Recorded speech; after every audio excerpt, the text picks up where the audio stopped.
So hold up a second. If you're just skipping right to the woman who fell to Earth, does that mean that you're not reviewing the rest of the Capaldi stuff that you didn't cover? I mean, yeah, I guess, at least for the most part. Well, that doesn't really seem fair, does it? That's one way to put it, but this is my channel. I can talk about whatever I want, and even though Capaldi got better at the end, I just didn't like his portrayal of the Doctor all that much. His episodes never really excited me. Yeah, but that means that you're skipping his River episode and the crossover he did with the first Doctor. Now, those episodes I am going to talk about, just not yet. I'm putting aside time to really dig deep into them. Oh, I guess that's a little more fair, then. Yeah, you don't get to decide what's fair around here, buddy. Anyway, as my other me suggested, we are skipping the rest of the Peter Capaldi Doctor Who stuff that I haven't talked about yet on this channel and moving directly to the new Jodie Whittaker episodes. Between the fact that I'm a couple weeks behind on these reviews and the fact that I don't want to review either Teen Titans or Transformers Prime this week, since I like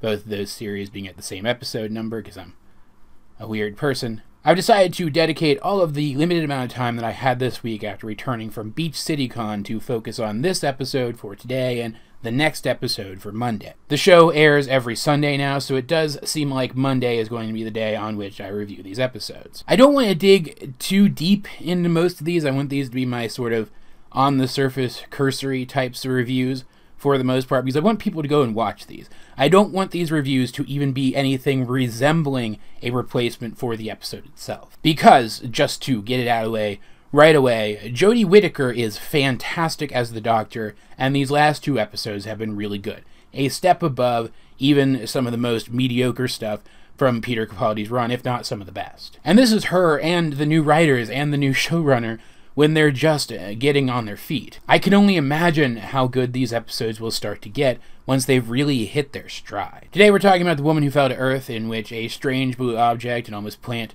bulb-shaped thing, but much, much larger, appears in a forest in front of the character Ryan, who is one of the Doctor's new companions this season. He calls the police to report this thing since it's very, very strange, and it ends up being one of his old friends, Yaz, from high school. Meanwhile, another thing, a tentacle creature of some kind, appears on a train and threatens 3 people. Grace and Graham, Ryan's grandmother and step-grandfather, respectively, as well as another guy who I'm sure isn't going to be important at all for the rest of the episode, so we don't have to worry about him. This is when the Doctor literally falls to Earth. She crashes through the top of the train, and I guess because she's still regenerating, isn't injured by this at all, really, which was a little silly, but I can roll with it. Her memories are a little messed up. She doesn't remember yet that she's the Doctor, but everything else is settling into place. She's got a new personality, and it is very Doctor-ish.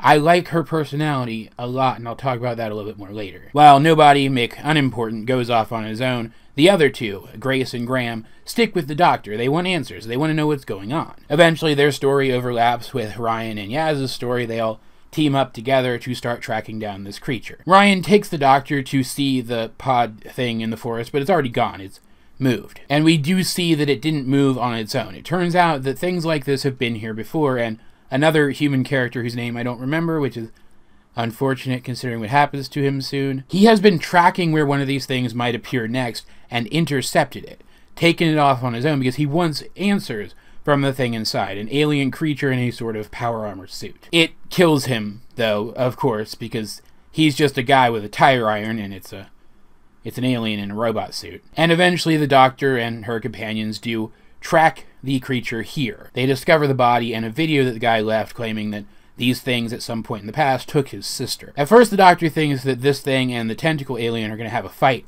here on the planet. They're using Earth as a battleground, but she then works out that it's less of a fight between these two creatures and more of an illegal collaboration between them. He's vying for the throne of his homeworld. He's here to hunt a specific human, a randomly designated human without any aid at all, but he smuggled this tentacle creature ahead of him to scan the planet and find the subject of the hunt, the rando guy from the train earlier. Turns out he is actually important. He's a trophy. He will be abducted from Earth, taken back to this creature's home planet, and put in stasis on display, just like that unfortunate young man's sister was at some point in the past. This leads to an action confrontation in which we get a pretty spectacular moment where the Doctor remembers who she is and declares who she is in that triumphant manner that the Doctor often does. She manages to turn one of the alien's own devices, something which would have killed her and her companions, back on him, defeating him with his own technology, with his own weapons that he wasn't even supposed to bring on this hunt in the first place. He did it all to himself, in short. There's a little bit of tragedy that I don't want to talk about because it would be, I think, too big of a spoiler, though anyone who's been watching the promotional material for this season will be able to figure out what the big tragedy at the end is pretty quickly. I know I did. And the episode wraps up with the Doctor trying to use the blue alien pod thing to jury-rig a way of getting back to her TARDIS, which she doesn't have. She fell from her TARDIS to Earth, and it TARDISed off somewhere else, but she accidentally drags her 3 companions for this season, Ryan, Yaz, and Graham, along with her. I absolutely love Jodie Whittaker's performance as the Doctor. It was the highlight of this episode by a wide margin. And that's really saying something considering how good the rest of this episode actually was. Like, overall, the plot of the episode was very standard Doctor Who fare. The creature had some intimidating things about him. It's not like he was a non-entity in the story or anything, but he was a typical Doctor Who monster. There wasn't really much more to him.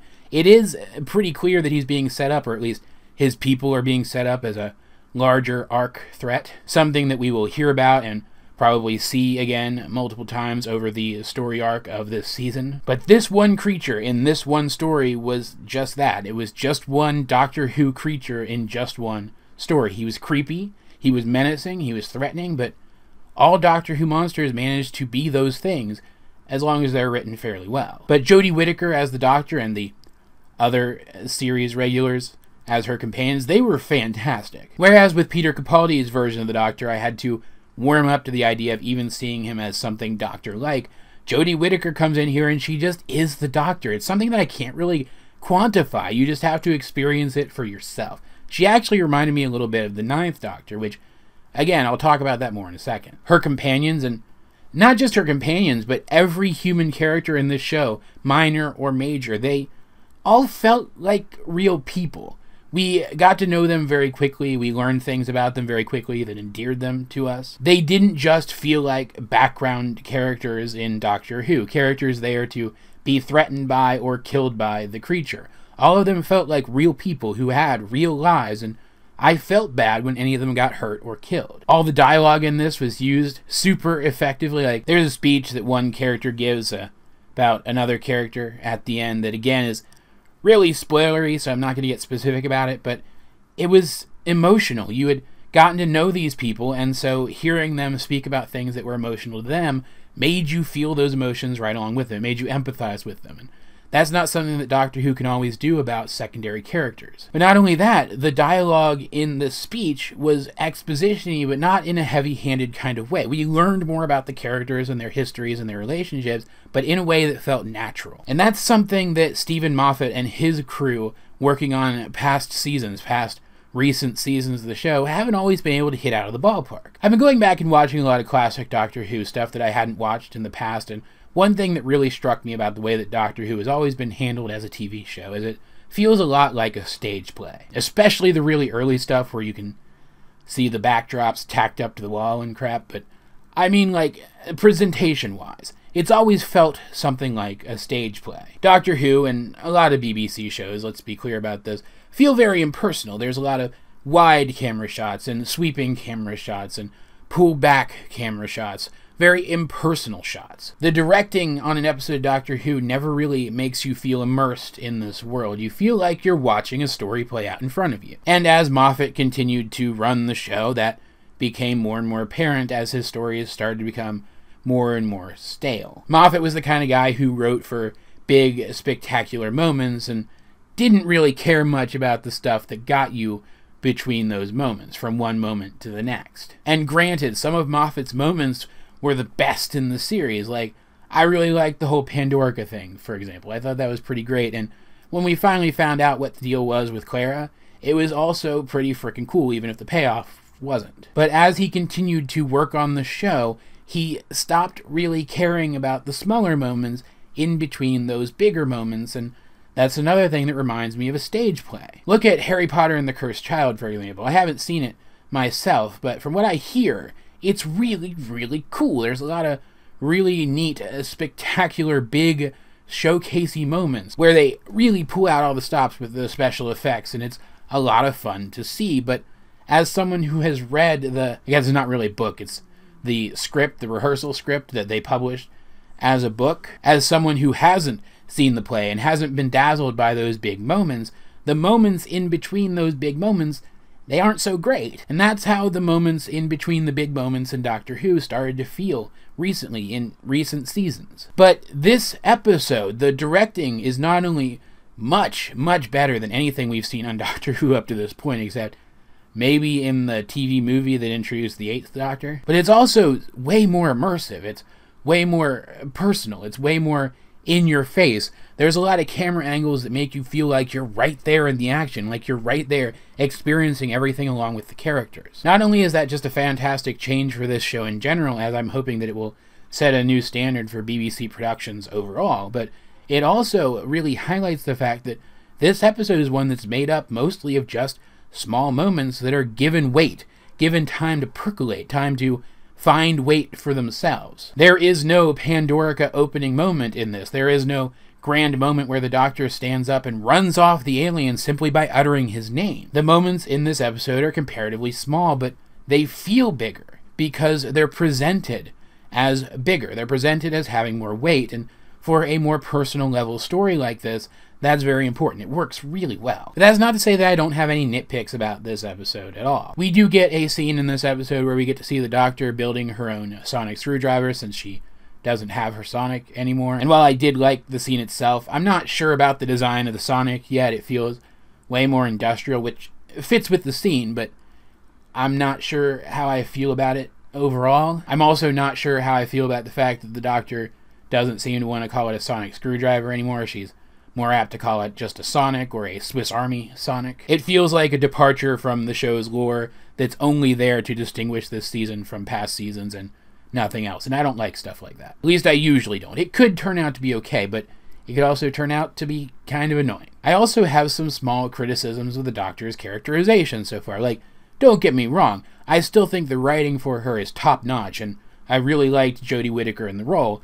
This is criticism of the Doctor herself, not of the writing or of the performance. We get into this a little bit more in the following episode, but the Doctor this season comes off as a bit of a hypocrite. She seems all cheery and jovial and friendly, but it's a very surface level sort of cheery, jovial friendliness. And that's why she reminds me of the 9th Doctor a lot. Chris Eccleston's, I still have no idea how to pronounce his name, but his 9th Doctor had just come off of the Time War. He had just regenerated from the War Doctor that we saw in the 50th anniversary special, wasn't it? And all of the things that he had been forced to do during the Time War, ending the Time War the way that he did by destroying Gallifrey for as long as that stuck. All that stuff, it was still weighing very heavily on his heart. And so he came out of the regeneration as someone who smiled a lot. He was very happy and jovial on the surface, but deep down, he had this darkness that he was trying to avoid acknowledging